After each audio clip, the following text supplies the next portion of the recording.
Hey people, welcome to the Storybook. Our today's guest has a reputation that precedes her. She has made her own world with wit and will, fought her fears, won her challenges, transcended doubts and dilemmas, and now aces the real estate industry. She is the MD of the Raglan Group, a certified life coach, and an author. I welcome Mrs. Ritu Singal. Hello, ma'am. Welcome.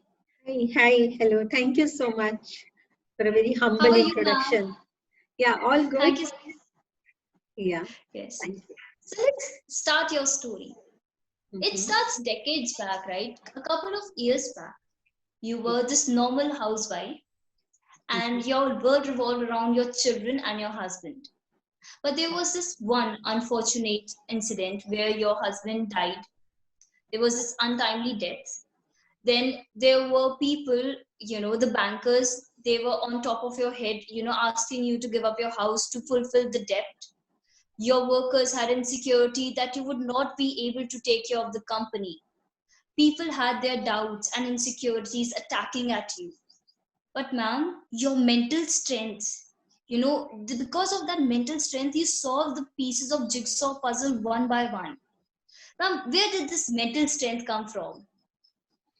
Yeah, this mental strength came from the life philosophy I follow.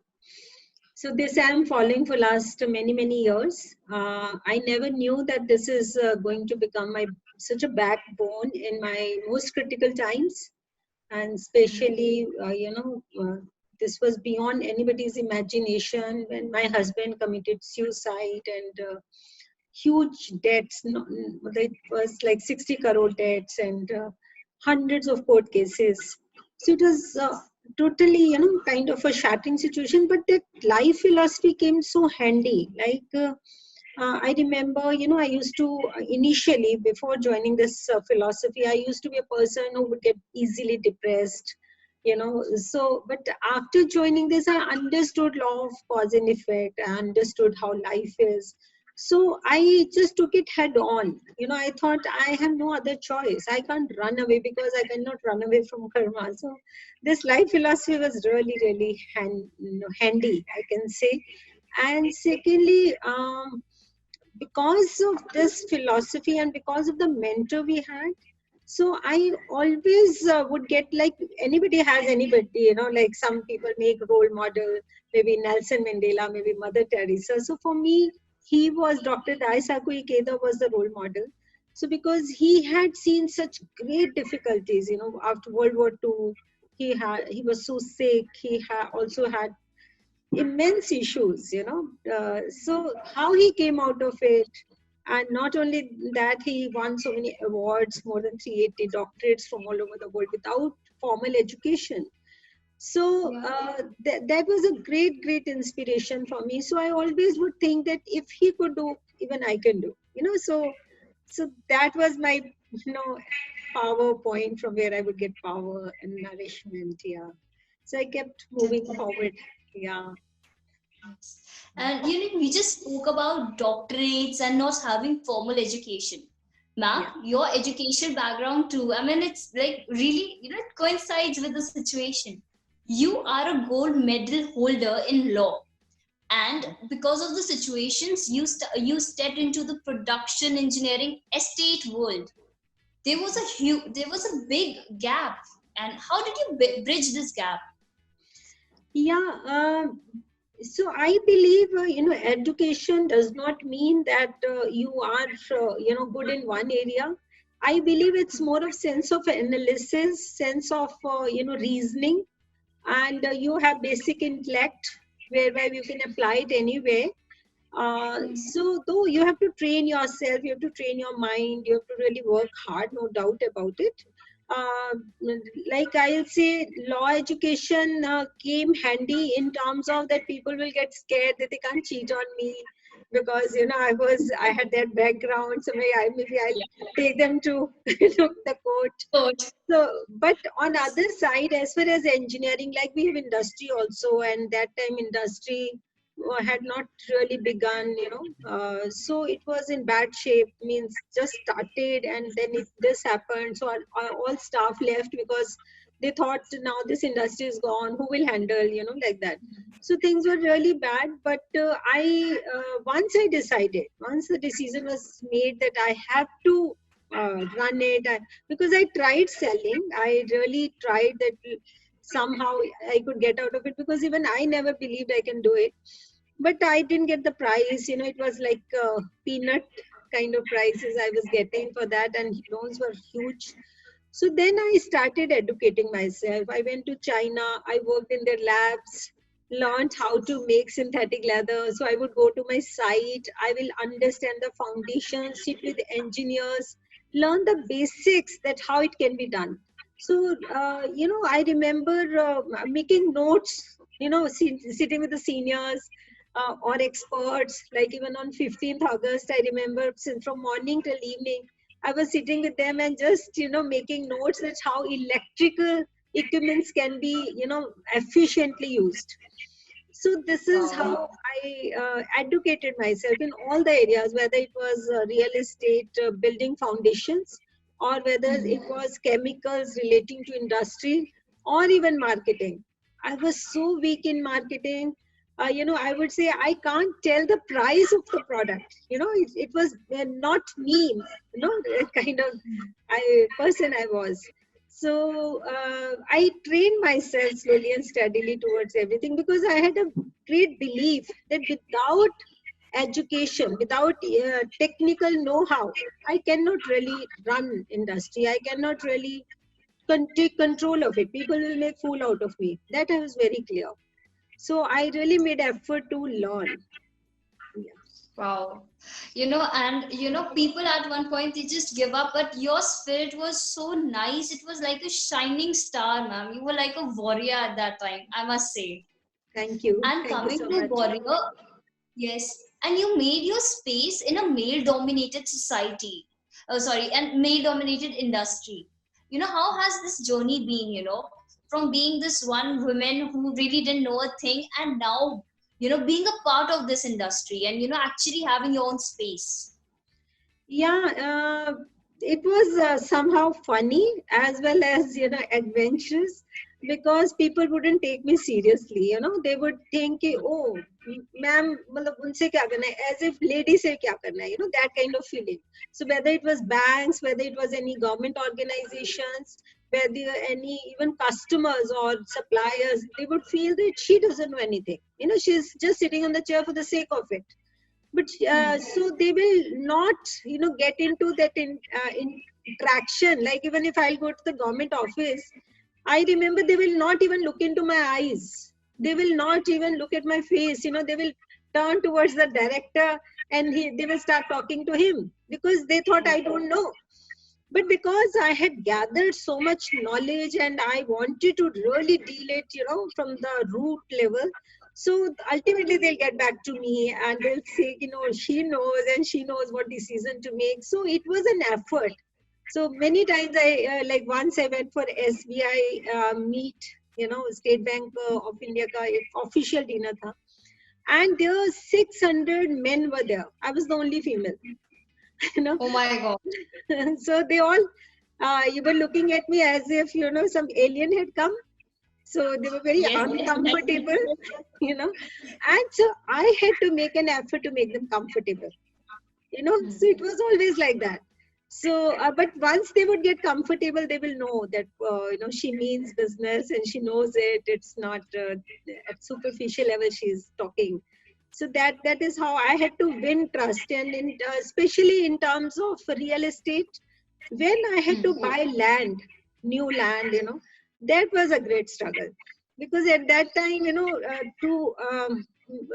people also took me very lightly. Oh, she's a lady, how much she knows, or we can do whatever we want to. So that time I used to tell, this is the only time when I feel, oh, I'm a female, So in that yes. also I had to train myself a lot. I will gather a lot of information about lands, lot of things, inputs about it. And then I will have first meeting to talk in such a way that the person, he doesn't take me for granted, and he understands that I know. So it was a great effort, but it was adventurous, yeah, trip. Yes. And ma'am, while I was going through your LinkedIn profile, I made this striking, observation. I know you in personal life, and I know how much value you give to ethics and values. And in your LinkedIn bio too, you had said it very appropriately that I will work only with people who have high values and work ethics, which Yes. was definitely very good. But was there any time at any point you faced a backlash, or you thought like maybe this was a profitable deal, and because of this thing I would have, I just succumbed down? Was there any time like that? Yeah, many times.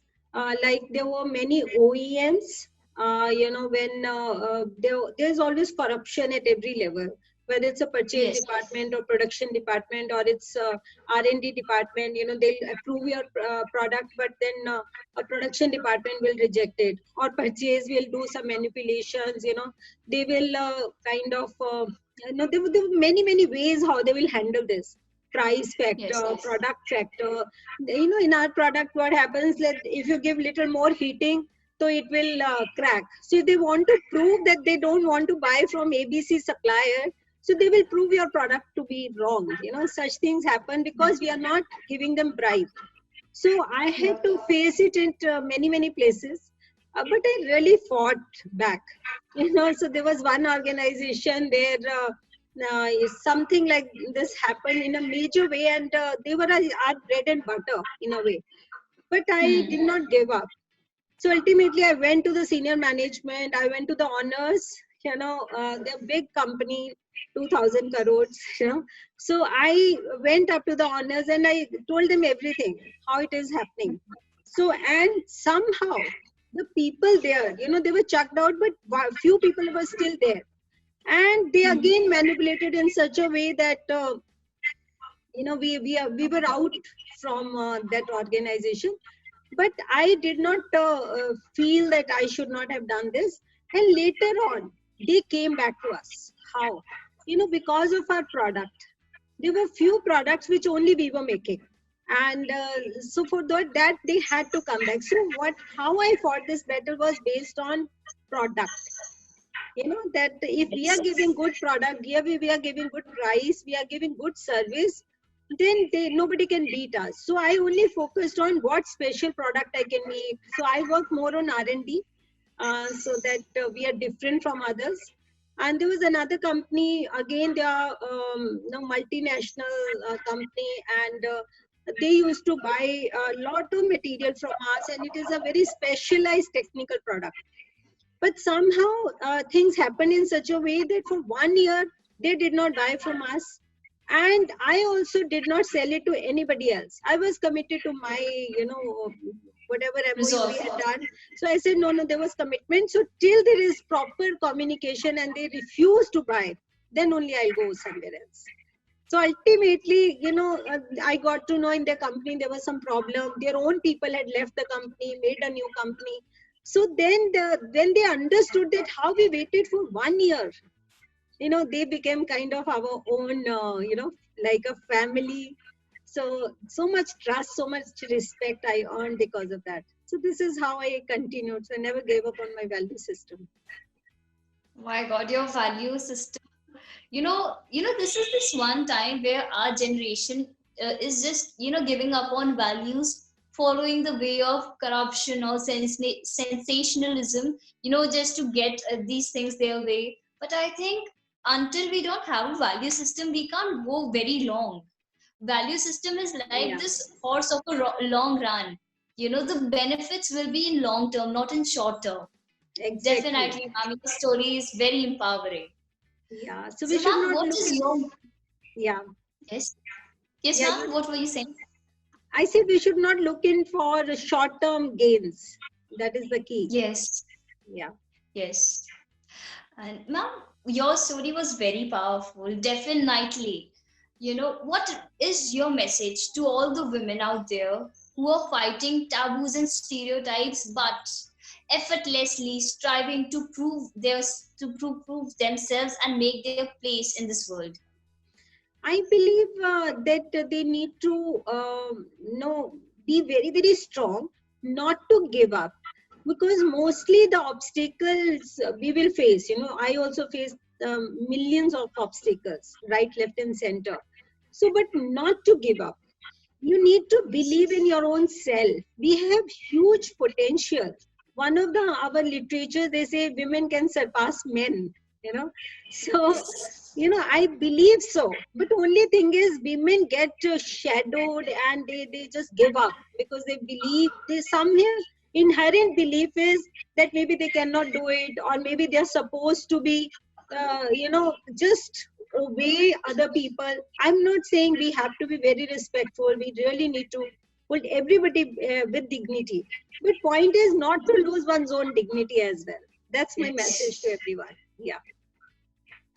Thank you so much, ma'am. We had a lovely conversation with you. Thank you for being on the show, My ma'am. pleasure. My pleasure. Absolutely my pleasure, Ankita. Thank you so much. Thank you. Thank you, ma'am. Take care. Yeah.